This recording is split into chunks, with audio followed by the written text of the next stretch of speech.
For a century, you could tell everything about a car by listening to it.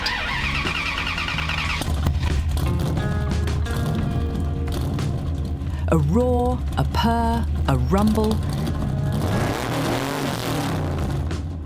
It was a language of power and personality. But walk into a car show today and that language is gone. So what replaces it? What we're seeing isn't just a shift from gas to electric. It's an identity crisis. And the auto industry is breaking into 3 competing tribes, each with a completely different answer to a basic question. What is a car for? To understand why, you have to start with what electric tech removed: the engine. For decades, the engine was the car's heart. It defined everything. But now that heart is basically a commodity. The same battery and motor setup can go under a Jeep, a supercar, or a minivan.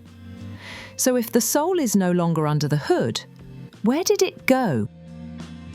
For one group, the answer is simple: brute force. When you have instant torque on tap, the easiest thing to do is use more of it. It's like replacing a garden hose with a fire hydrant. The result is a horsepower arms race that's making numbers almost meaningless. As Automobile magazine pointed out, when a family SUV can outrun a legacy supercar, brands built on performance have a real problem. But speed is a commodity. It can't be the whole story. Which is why another tribe thinks the whole idea of car is outdated. Look at the Sony Afeela. Its press release leads with 40 sensors and seamless media integration. Horsepower is barely a footnote. The car is becoming a smartphone on wheels. The hardware is just the box it comes in. The value is all in the software. And that means traditional car makers face a new fear: becoming the anonymous assembler of someone else's digital dream. But not everyone is buying into a silent digital future. A counter-revolution is brewing, and its weapon is emotion.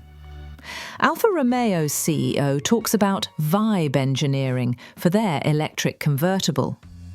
Ferrari, according to a Reuters report, is building an entire new factory just to make sure its electric cars have a unique feel. We see it in cars like Kia's EV8, which deliberately mimics the posture of their beloved Stinger sports sedan. Their bet is that if the hardware is universal, then the soul has to be designed in.